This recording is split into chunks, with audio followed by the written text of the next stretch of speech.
Hello, Cook With Me crew. Good to be back. Good to see you again. Can't wait to hear who's on with me tonight. And those of you that are tuning on, watching this as a recording, I still want you to type in, let me know how you're going in the kitchen, and I guess what time of day works for you to do your Cook With Me video every week. So for those of you that have been doing this pretty regularly by now, hopefully, I guess you're starting to see some of the learnings that you've taken on and how they're applying elsewhere in your kitchen. And again, that's something that I'd really love to be able for you to share with me so that I can also help others learn about that too. So if you are getting any little tidbits, any little aha moments, please let me know what they are, because then I can build more similar things like that into these other Cook With Me sessions.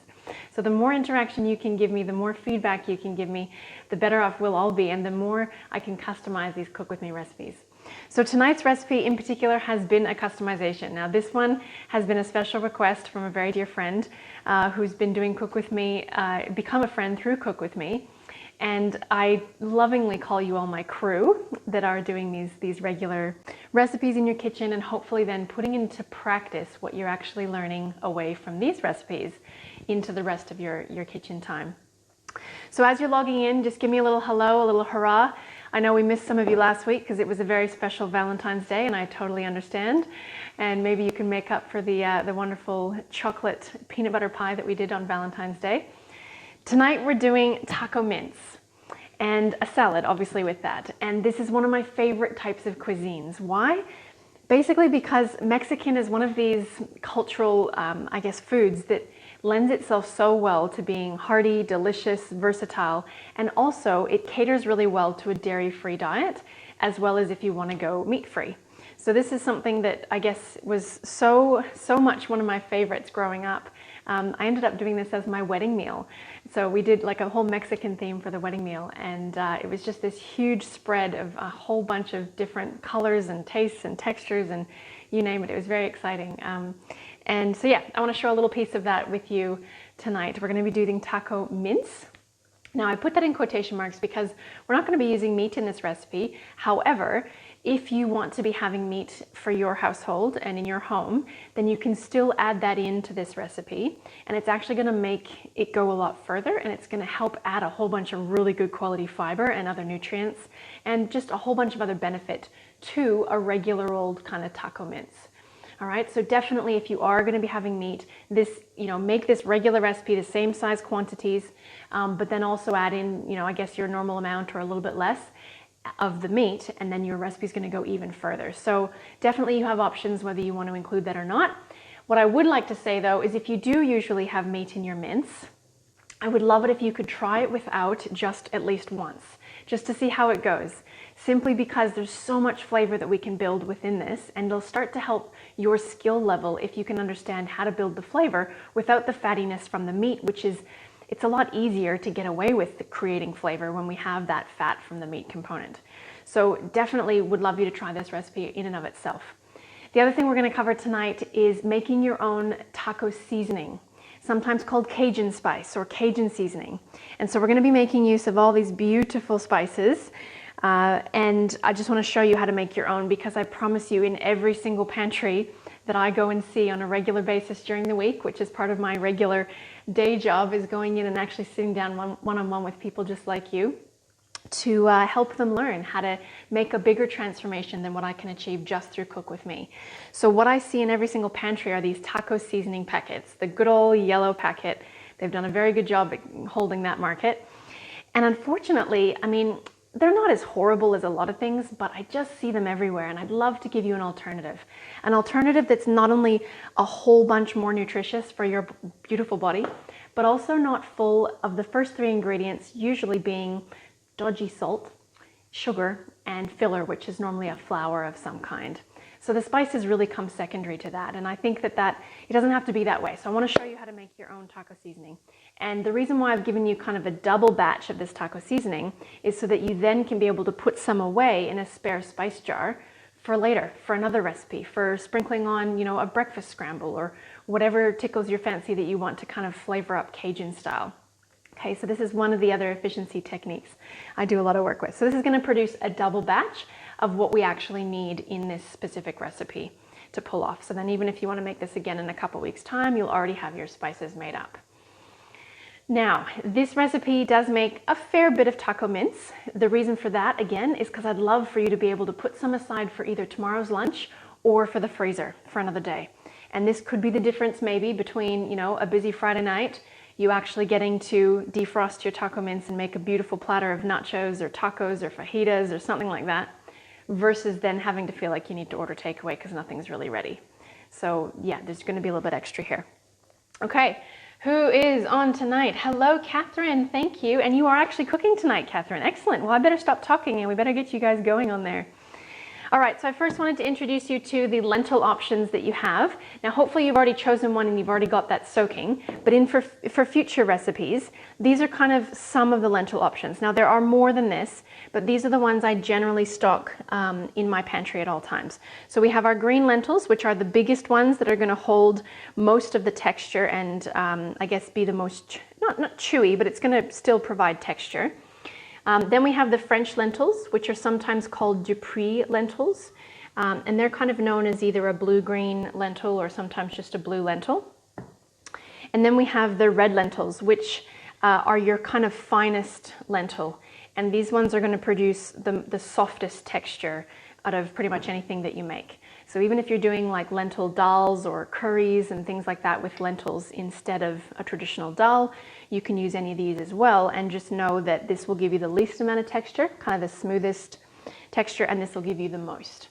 So we're going to I chose this time the French lentils. I'm a bit particular about my lentils, and particularly for this dish, I find that the French lentils work really well, but honestly, any of these or even any combination will work really well. So I'm going to put those aside because I've already got mine soaking. And let's get the lentils cooking. So hopefully you've had a chance to soak them in advance.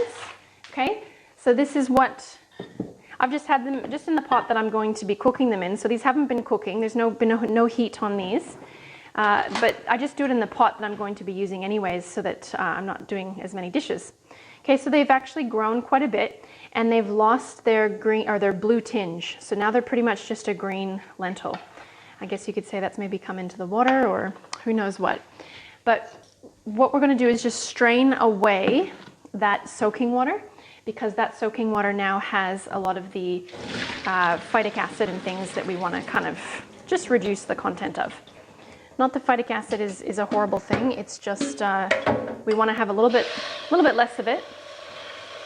And actually the most important thing with the soaking process is less about the phytic acid, in my opinion. It's more about the actual conversion that the seed goes through when it kind of thinks that it's time to start growing another lentil plant.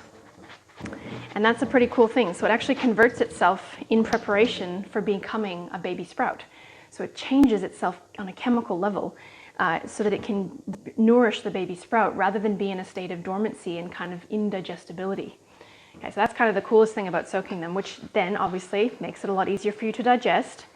And for some people who might be avoiding lentils or beans for the musical fruit reason, this process does help that a lot. Okay, and just on that note, while we went there, don't be afraid of that. Just know that that's actually a good sign that your good bugs in your large intestine are being well fed. They're just not used to having such good quality fiber. So as you do that, just have less of it, but have it more regularly, and that will then get less and less as you go, as well as improve your gut. Okay, so it is kind of an important step to go through. If you're new to lentils, if you're new to beans, you kind of got to go through that initial phase of adjusting your gut to having more beneficial good bacteria. And in the process of that, or I guess in order to achieve that, it's about eating really good quality fibers like the lentils and the beans. And you may have heard talk, I don't know, in the media or lately about the blue zones in the world. So those are the areas that, like the cultures that live the longest and live the happiest and the healthiest.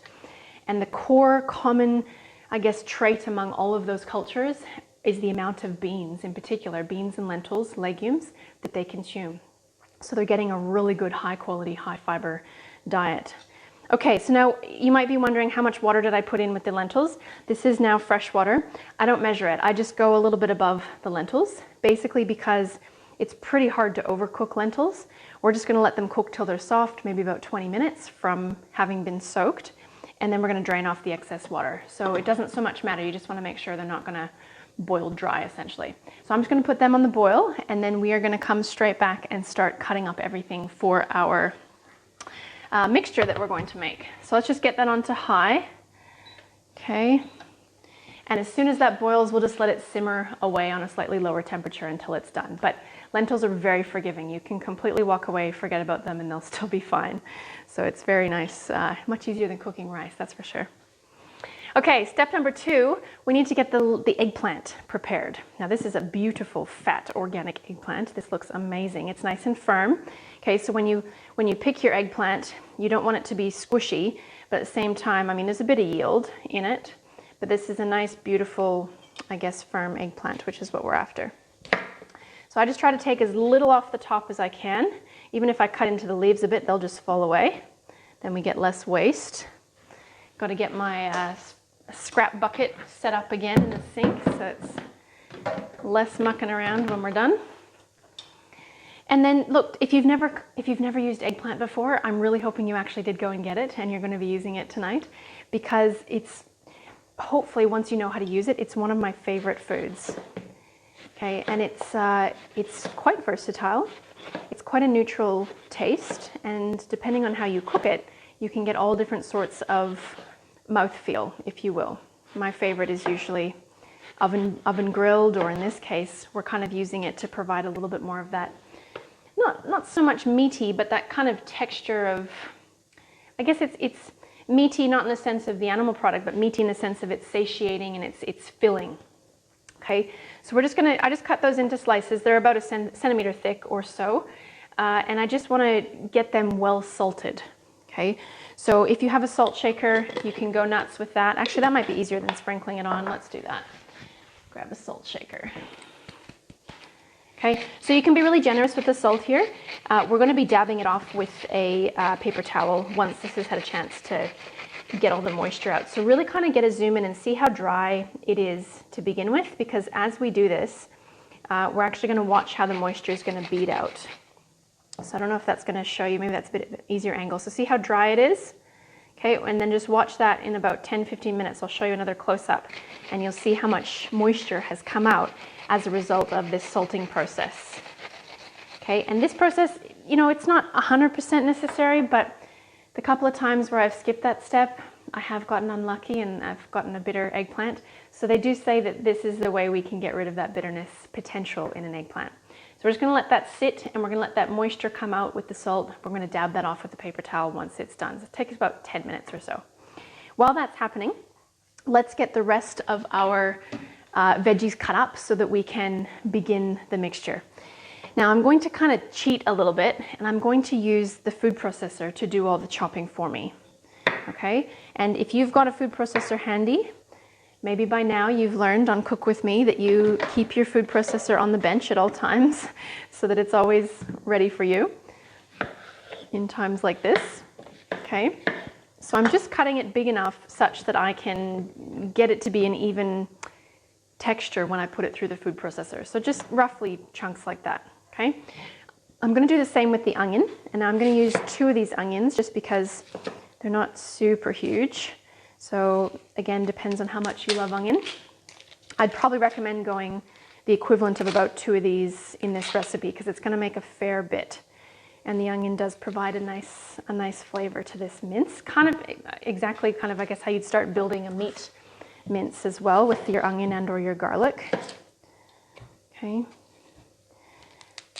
So I'll just get those peeled, and then we're going to maybe quarter them just so that the machine can do the work here. Now, if you don't have a food processor, that's absolutely okay. You can definitely just chop all this stuff by hand.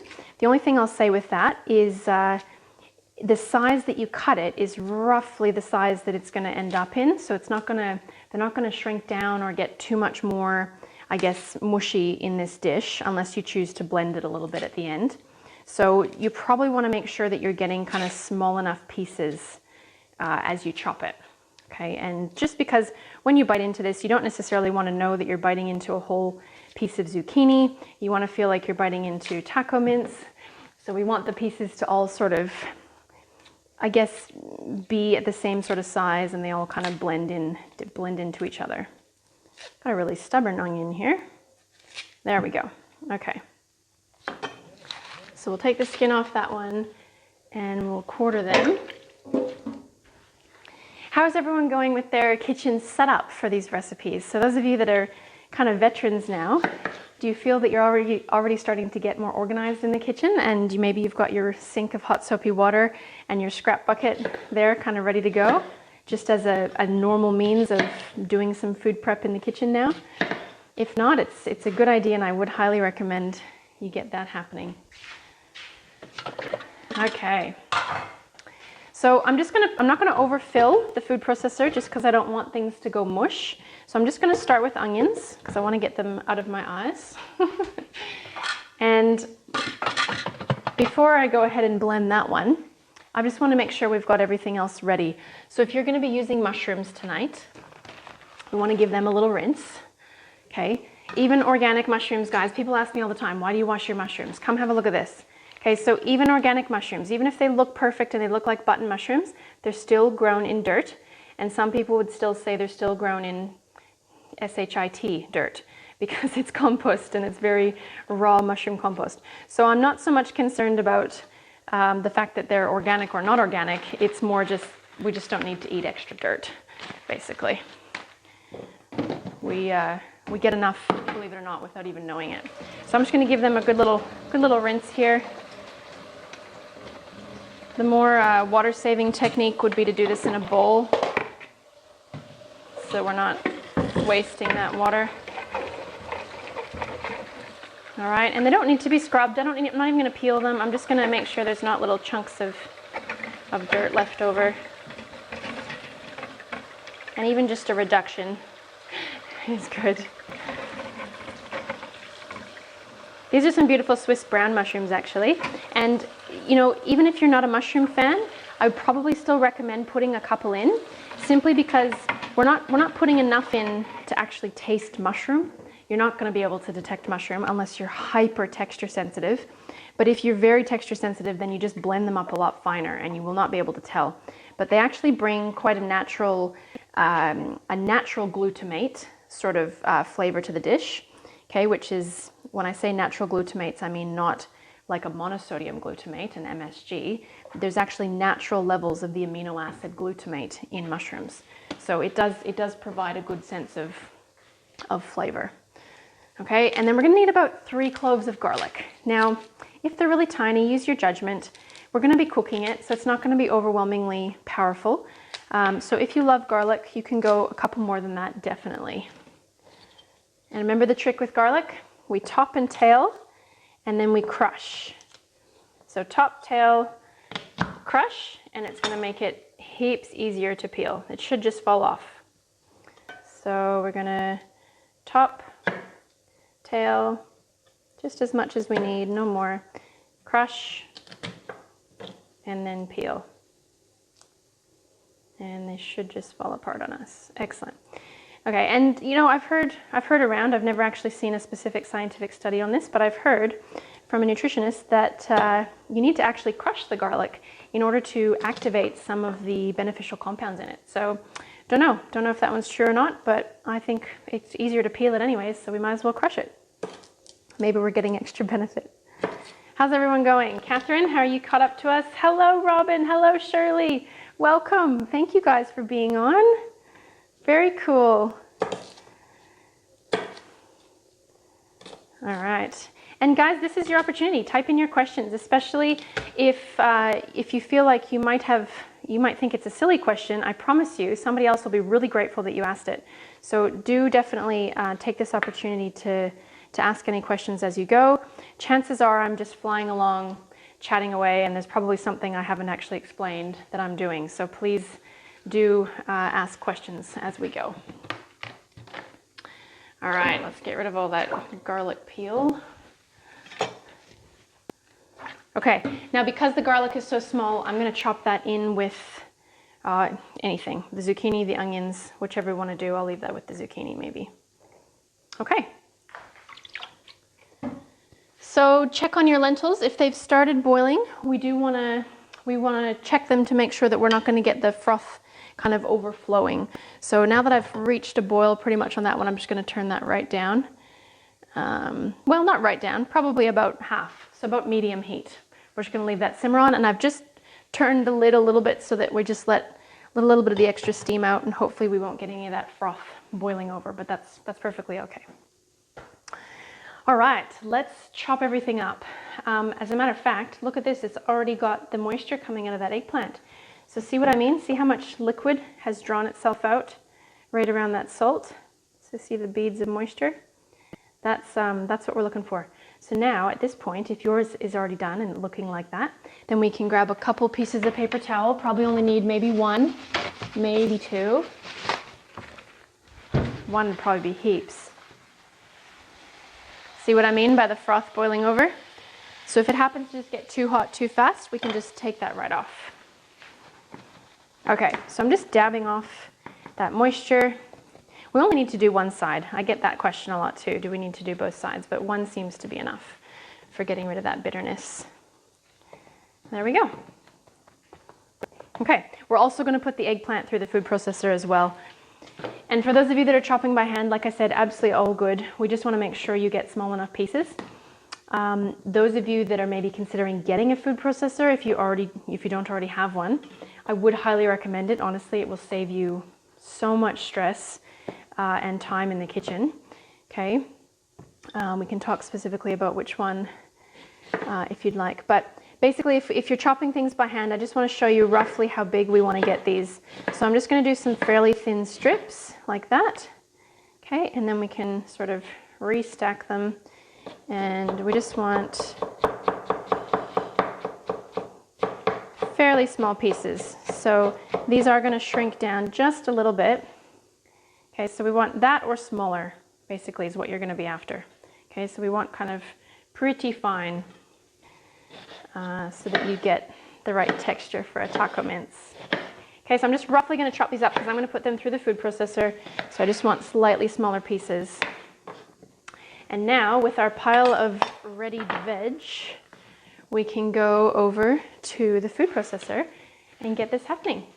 How is everyone going? Oh, hello, Claire. Thank you for being on. Very cool. And you've got your kids there. Yes, awesome. I hope you guys are helping out. That's so cool. Thank you. Catherine, catching up as cutting my hand. Is that Thermomix you're using as a food processor? Okay, Catherine, I'm sorry to hear you chopped your hand. Oh my goodness.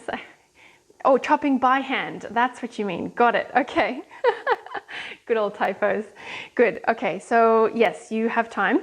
And yes, the Thermomix that I'm using, I'm just using it as a food processor. So if you've got anything kind of like that that could save you the chopping, then definitely feel free to employ that. Okay, let's come on over here with me, guys. There we go. Okay. So we've just got the lentils simmering away. We kind of want to see that bit of bubbling. We want them to kind of keep it a bit of a rumbled boil. So even if you need to keep it up just a notch with that lid off, we should be okay now to put that back on. But we just want to keep that a bit of a rumble boil. I'm actually going to, I'll leave that there for now. Otherwise we might transfer it over. Okay, so now we just want to cut everything up. We're going to let the machine do the work. This is the benefit of using equipment for what it's designed for. So depending on your machine, if you are using a Thermomix, you probably just want to crank it up to, say, maybe 6 or 7 and go straight there, because then it'll just hit it and it'll produce a better result than kind of going slow up to that speed. So just hit it to 6 or 7, and we probably only need to go for about 1.5 seconds. You're better off going and stopping it sooner to check it rather than kind of overdoing it. But with this recipe, it's really forgiving. So if you overdo it, it's not a big deal.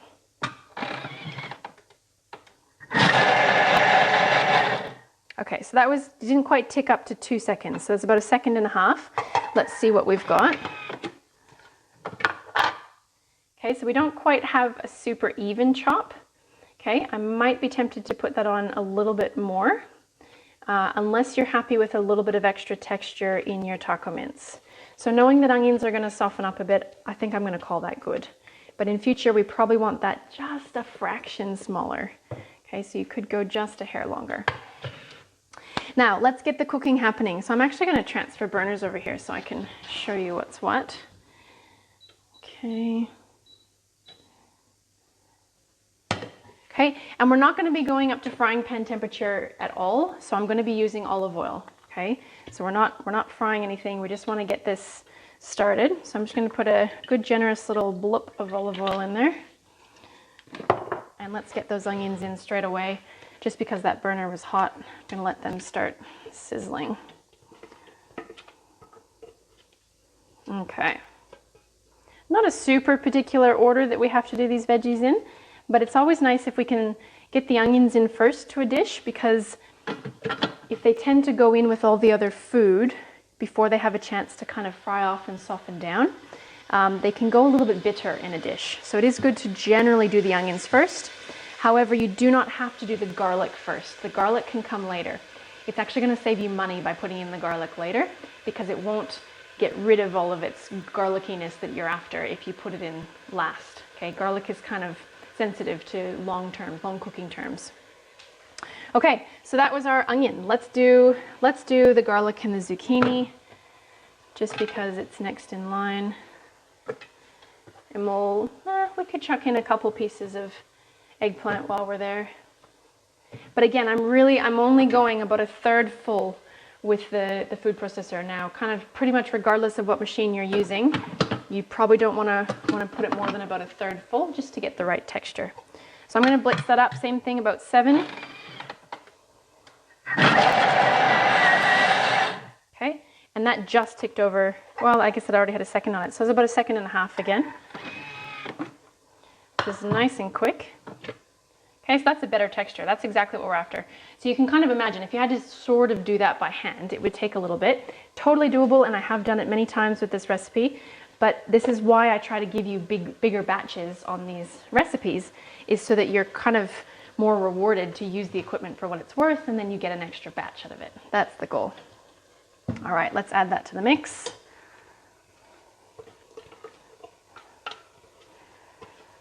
So Shirley and Robin, I'm curious to know if you guys have your trusty spatula out. Claire, you'll be getting one soon. Who else? Yes. And Catherine, you'll be getting one soon too. Excellent. All right, let's get some of this eggplant finely chopped up. Again, about a third full. There we go. Blitz.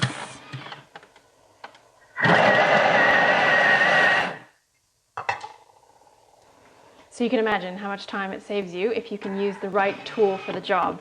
Can you imagine like putting together a house using a hammer and nails rather than a nail gun, for example? Okay, it seems nowadays it would just be absurd. You'd be crazy. So that's kind of the same thing in a kitchen. If we're sitting there complaining about not enjoying cooking or not wanting to make something because it's too much work, and yet we're doing everything by hand, let alone with a dull knife, most people are. You can imagine how much time we can save by using the right tools for the job. And that doesn't have to be a Thermomix, by the way. Any food processor in this case will be great for this job. Okay. So keep processing it through. Second last batch.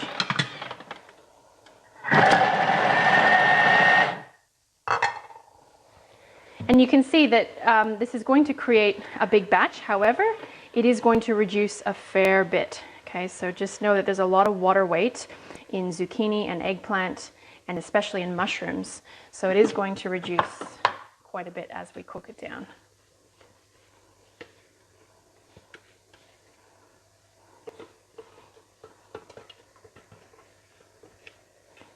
There we go. And last but not least, our mushrooms. Now again, if you're not a mushroom fan, go finer.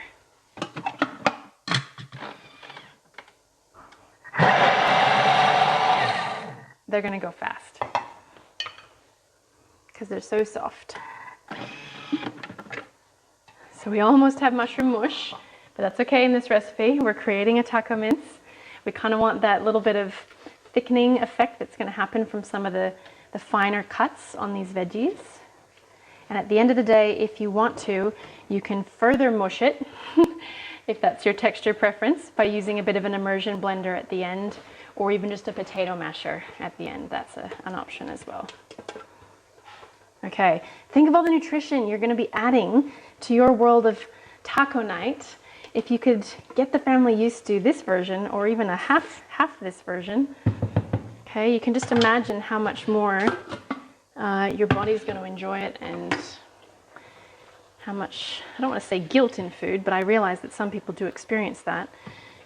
Definitely this you could eat to your heart's content. Okay, so we just want to simmer this down, and while this starts to kind of reduce, we're going to come back and check it every now and then, give it a little stir. But while that starts to reduce, we're going to make our Cajun spice blend. So, and like I said, I haven't even checked on the lentils. They're just like, they're like the teenager that doesn't need to be babysat. They're generally all good. They can't really have their own party. So we're just going to let them simmer away, and we're going to make the Cajun seasoning. Okay, now you might want to have an extra jar on hand, if you have one, for putting in the mix when we're done blending it. Because like I said, it's going to make a double batch to what we specifically need. So bear with me, I'm just going to get a clean surface here for us to work from. And if you're sitting there going, oh my gosh, that's a lot of spices, this is kind of a perfect example of what I mean by getting the single ingredient items. So getting your pantry stocked with a set of spices and a collection of single ingredient whole foods, so that you have infinite ability to kind of create and combine and make whatever you want from it. As opposed to buying things that are already set. You know, a cracker will always be a cracker, it'll always be a cracker. You can't necessarily make anything else with it. Whereas if you bought the ingredients to make your own crackers, then you could be making muffins from that. You could be making croutons. You could be making a whole bunch of other things by having the individual ingredients to start out with. Okay, so how's everyone going? All right, so our Cajun spice blend. Now, it's easier if you take a container, whenever you're doing mixing, it's easier if you have a bigger container than what you need. Too often I see people trying to muck around and carefully stir so they don't spill over the edges of a bowl. It's creating stress whether or not you realize it or not. So a bigger thing than what we need is what we're after here. And this is going to make a fair bit of spice mix because, you know, if we're not adding all the extra sugar and all the extra salt and fillers, we do need to add flavor, and lots of it, especially if your taco seasoning mix has MSG in it. And that hides under lots of different names, guys. So most of them do, not all of them, but most of them are hiding MSG in it, which is why you don't need to add as much. Okay, so I've got some sweet paprika here. So we're looking for about 5 tablespoons. Now it doesn't have to be super exact, but let's just go roughly 5 tablespoons of sweet paprika. Okay, if you've never had this on its own, it's basically just a different form of capsicum. Pretty much. Okay. With the oregano. Now, oregano is probably one of the specific flavors in this. It's kind of a quintessential hidden flavor, not so much that people can detect it, but it is a very specific flavor in the Cajun that we are looking for. So we want about 2.5 tablespoons roughly of that. We can just eyeball that one. 2.5 of the oregano. 1.5 of our thyme. Everyone could use a bit of thyme. Again, this is a bit of a secret ingredient in a Cajun spice blend. You won't find this in all of them. I find it makes all the difference in the world for kind of what people are after with that flavor that you get, unfortunately, from the conventional version. So I wanted to get that as close as possible to what you're used to without having all the nasties in it. Now we've got some garlic powder. So if you're not already in the habit of stocking garlic powder and onion powder, I would highly recommend it, because it's going to help us create a lot of different flavors and a lot of different, you know, nice sauces, nice dressings, spice mixes. These are some of the most common spices that get added into your favorite packet sauces and your favorite jarred sauces and things like that. Okay, same deal, 1.5 tablespoons of onion powder. That's a good seal. Okay. Doesn't have to be exact. Let's just eyeball that half. By the way, do you notice how I'm eyeballing in half of the round like this rather than like this? because the bottom is so much different in diameter to the top, you're not going to get, most people would underfill it, okay? But if you go in this direction and you fill kind of half sideways, then you get a better idea for what is half. Just a little trick. Okay, now some smoked paprika. Now this might be new for some of you. It's not a super common spice yet. Unfortunately, well, it's been around for a very long time, but it's been smoked. So it's exactly the same paprika peppers that made the sweet paprika, but they've just taken it and put the peppers through, I feel like I'm going to do a tongue twister here, put the peppers through a smoker to get the smoked paprika. And it, again, is an awesome flavor in the Cajun. So in most recipes, you'll kind of only see kind of a 1/4 teaspoon going in, but when it comes to Cajun, we want a solid 1.5 tablespoons here. All right, next up, cumin. Gotta have the cumin in there. Let's go about 1 tablespoon of that. And if you're not used to using really fresh spices, and maybe even if you can get certified organic ones, that would be incredible, because the added nutritional benefit and also the added flavor is just going to be out of this world. Like, your palate will just get so excited about food all over again if you can refresh your spices collection. It's very powerful. All right, we're going to start with just 1 tablespoon of salt.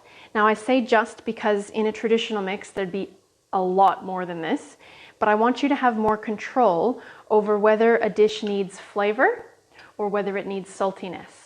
So we're just putting in kind of the minimum amount of salt into this, knowing that you're probably going to have to add salt to any dish in addition to that, okay? But I wanted you to have that control rather than not being able to add any more of that simply because it's going to get too salty.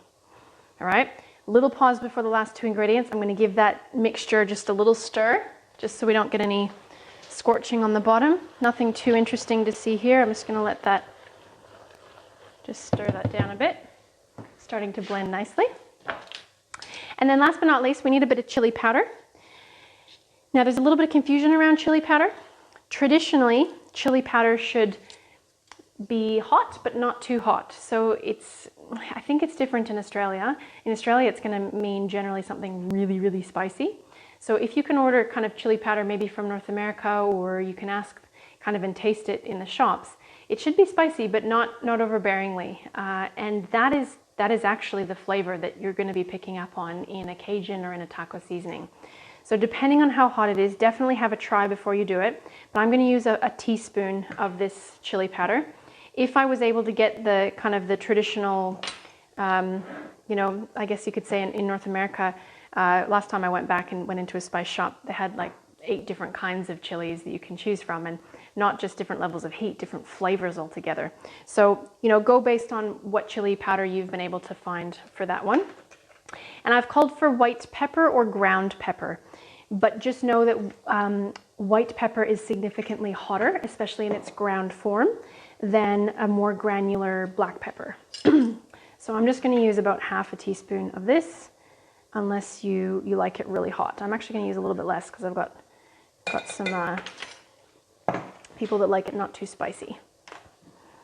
Okay, that's literally it. That is our Cajun spice blend, minus the MSG, minus the dodgy fillers, minus the sugar.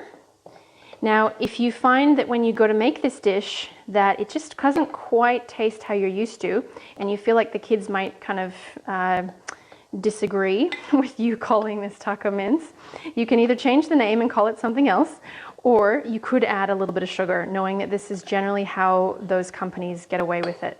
Okay, so you could add to this mixture, you could probably add up to sort of 1.5 tablespoons of your choice of sugar to this mix. I know it sounds horrible. However, if we're trying to do a transition for the family, we need to get their buy-in for a new dish. We need to get and build that trust gradually.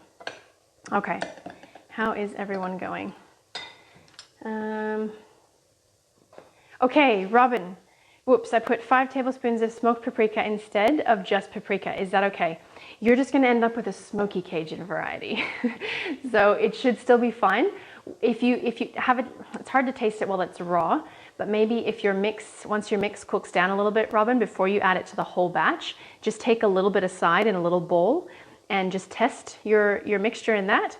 And if it tastes great, continue with it for the whole batch. Otherwise, you might just need to dilute with the other spices and maybe double your batch of Cajun spice blend, adjusting for that correction of the smoked. It should be okay as long as you guys like a smoky flavor predominantly. I would still add the rest of the paprika, the rest of the plain paprika as well, just to hopefully maybe balance that out a bit. But yes, not the end of the world. Just have a taste before you add it to the entire batch. I'd hate for you to have to throw that away. Actually, by the way, never throw anything away. There's always a workaround. There's always something we can do. In that case, we would just have to work by dilution. So that's absolutely okay. All right, so see how it's not a humongous batch, but that's going to be enough to fill kind of one of these larger jars, I reckon. But we're going to be using about half of it though. So don't worry about that. We're going to just set that aside. Okay. And we're pretty much getting close to being ready. So let's go test those lentils. They've got to be done by now. We just want to have a little try. Okay. So see how there's still water left? We definitely want that. We don't want them to be cooking dry. There's still plenty of water in there. So just have a little taste and see if they're soft enough for your liking.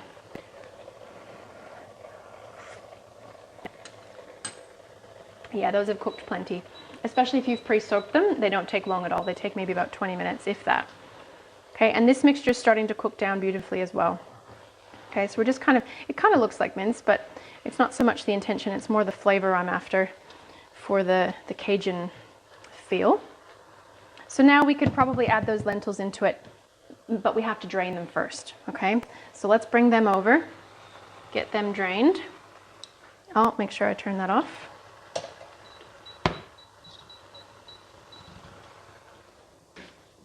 Okay, make some space.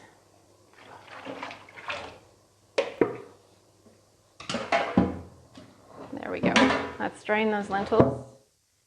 Being very careful because steam will burn you faster than hot water. Okay. Give them a little, make sure we get all that out. Good. And actually, just a little trick, while the pan's hot, put a little bit of water in, not too much, and we'll put the lid on and it'll steam off everything on the walls, which will make your cleaning job easier. Okay, and we'll take our drained lentils over and add them to the mix.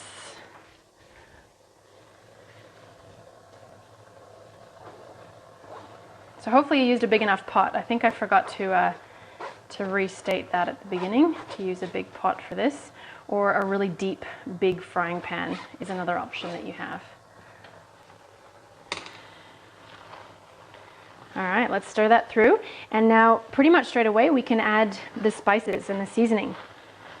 Okay, so then this process now is just a matter of getting it to the right texture. So we want kind of that right sauciness and then the right flavor.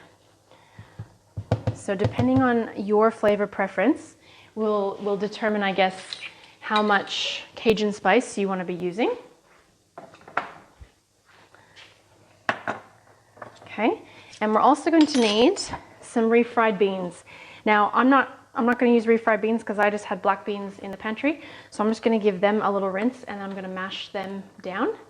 The other thing you can do if you want to skip that mashing step is just drain them, put them straight in, and then at the end, we're just gonna maybe mash a little bit down the bottom to get that texture through that normally the refried beans would just bring to the dish. So you have some options here, okay? It's not to confuse you, it's just to give you options. The quickest, fastest thing is gonna be, I'm just gonna take these over and drain them. That'll take 2 seconds, and bear with me. Okay, make sure we get all of them out. And then I'm just going to add them to the dish. So again, you've got options. And if you didn't have black beans, maybe you had kidney beans, that would be delicious as well. That's even probably more traditionally a Mexican thing. Okay. And then we're going to build flavor. So from this point, we're going to probably need a little bit more salt. We're going to need some olive oil. You're going to need some tomato paste. Ideally, maybe you've got that coming out of a jar and hopefully maybe organic, you're going, okay? Just want to make sure I'm guiding you in the right way, not astray, because I tend not to measure, as you probably know things. So I've said about 4 tablespoons of tomato paste. Now look, you might really like it extra tomatoey, so I will leave that up to you. It looks like I'm going to need the rest of this jar, so I'm just going to probably put all that in. And the easiest way to do that, whenever you're using kind of anything in a jar, when you don't want to waste it, you can either get out your really good spatula, or, little trick, add a little bit of water, put the lid on, shake it up, and it'll all come out. So I'm going to do that trick.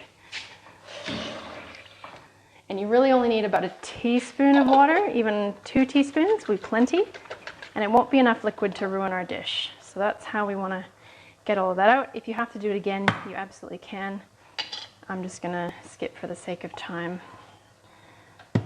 and just do the spatula technique. There we go. Okay, so if you don't have enough of that, you could even also put in some tomato ketchup or tomato sauce. That could be an option. And again, it's not so much to make it taste like tomato paste or like tomato sauce. It's just to create a bit of a base flavor. All right, now for your Cajun spice. Okay, we're going to add this roughly by the tablespoon. So I'm just going to get a little rinse on that one. And in terms of how much we're going to add, pretty much, you know, you could aim for about 8 tablespoons, which will be roughly half of this amount. So it's going to seem like a lot, but it's probably not too different to putting on a whole packet of the other stuff, knowing that we're not going to have the cheats of MSG to contend with. So anywhere sort of between 6 and 8. If you're not sure, start with less. We can always add more after. For those of you that are new to cooking with spices, that might feel like you've just added a ton of spices, but you will maybe be surprised to see kind of how much we need to add to get that flavor to carry through like MSG would. Okay, so we'll just need to let that kind of simmer in, stir, and meld the flavors a little bit. Know as well that this dish always tastes better the next day, which is a little bit unfortunate, but not necessarily, because you could just be planning for that and having that ready to go for another day. Okay, now a couple of things. If you feel it just needs a little bit of richness, you could put a little bit more olive oil in. If you feel it just needs to be kind of thickened up a bit more like a taco mince, then like I said, we can do that mashing technique. So I'll just show you what that looks like while we let it cook down a bit. Okay, so potato masher or immersion blender, whatever you've got. And just be careful because we're working with hot stuff here. So I'm just going to gently kind of mush that down the bottom. And that's sort of the same effect as had I done this with just the black beans initially. So we just want to get a little bit more of a sticky texture in through this. Okay, and I'm pretty sure I only put 7 tablespoons of that Cajun spice mix in so far. So I'm going to have a taste, maybe add another one. And this is sort of the iterative process that cooking is, because everyone's palate's going to be different, and every time you buy spices, they might be of a different, I guess, strength. And there's lots of different factors that come into cooking. Okay, so this step here is purely optional, just if you like a little bit more stickiness in your taco mince. Okay, now we haven't put any salt in yet, and I'm pretty much guaranteeing you it's going to need some of that. Just knowing what we've started with already. We can reduce the heat down a bit now because everything's cooked. We just need to kind of bring it all together. So let's see how we're going.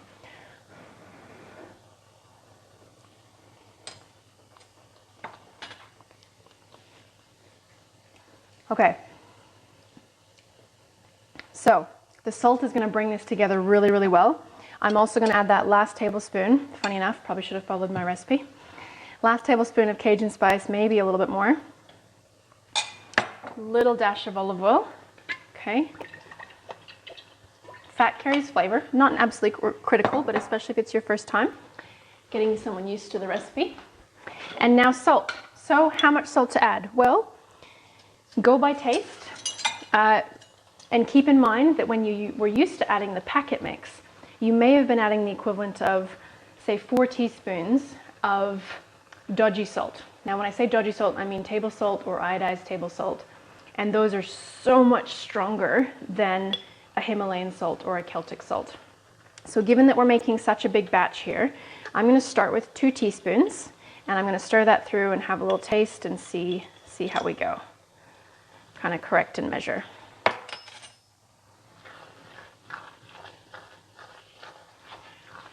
Okay, and I think I didn't quite have the full amount of tomato paste, so I could even add a little bit of tomato sauce to that just to get it right. So this is kind of really important step, guys, and I know I'm taking a little bit longer on this because I get so many questions about, you know, how do you correct something? How do you make it taste good? Why didn't mine taste as good as yours did? Okay, and this is just the process of learning how to cook rather than learning how to follow a recipe.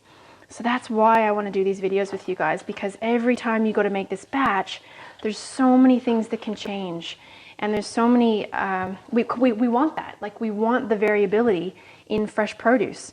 Certain times of the year, zucchini is going to taste completely different to other times of the year. So when you have the skill to know how to adjust on the fly, you're going to be all that much better off. So I'm going to add just a little bit of tomato sauce just to show you how we can kind of make this flexible. And this is homemade tomato sauce, so it's not actually the passata. I've reused the jar. I didn't use the tomato passata in that either, by the way. But this is just a homemade, kind of like a homemade ketchup. Not super sweet. So I'm just gonna add a little bit to that to there. And then I'm gonna have another taste. So how are you guys going? Any tasting going on? Robin, how did you go with this smoked paprika? Have we had a taste to see within the mixture whether or not that's going to be okay with the extra smokiness? Okay, here we go.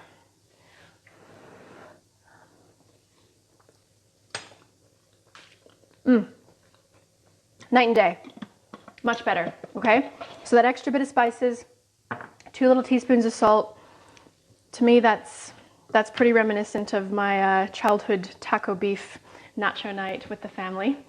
And keep in mind, even if it's not absolutely perfect, it's not going to be the same because we're not using the same ingredients. We're not using as much of the fat. Keep in mind that we're going to be building this out with a whole other bit of a salad. Okay, so let's leave that. I've got the just on sort of heat number 1. I'm just going to let that sit there, let it meld, and then let's quickly pull together the rest of our salad so we can have dinner.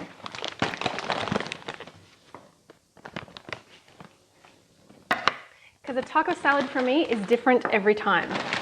So I guess to that effect, I didn't want to use cos this time, cos lettuce. I wanted to use spinach because that's what I've got on hand.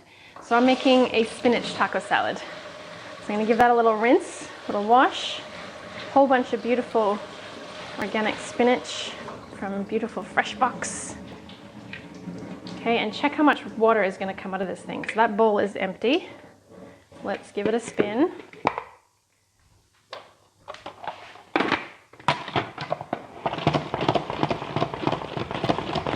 Another one of my favorite kitchen implements.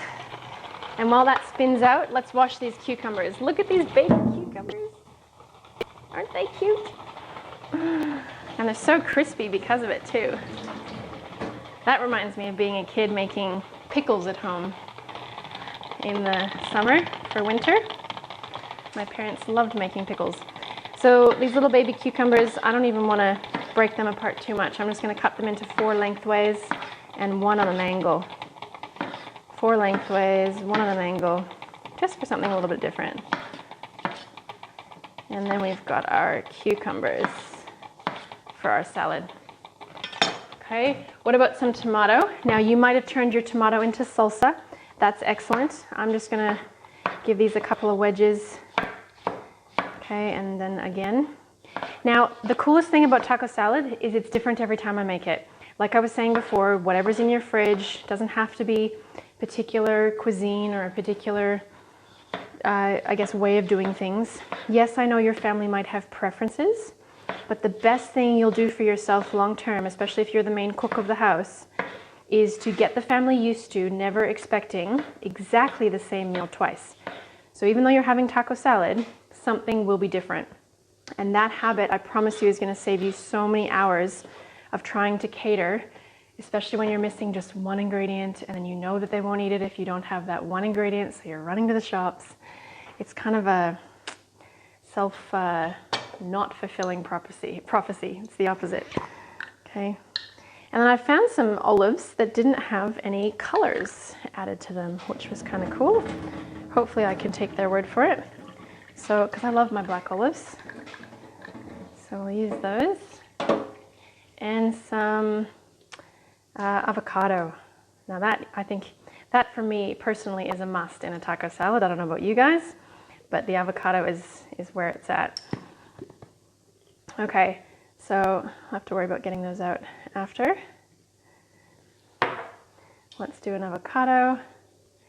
Now if you're not used to, that one felt really ripe. I don't think it's going to be. Okay, so if that happens to you, by the way, ever, and it doesn't want to let go of the seed, don't force it, keep it on there, keep it together, and provided it hasn't come off the seed, it's going to hold itself there, and just let that continue to ripen. So it's not the end of the world. We're going to go into this one instead. That one's much better. Okay. Oh, beautiful.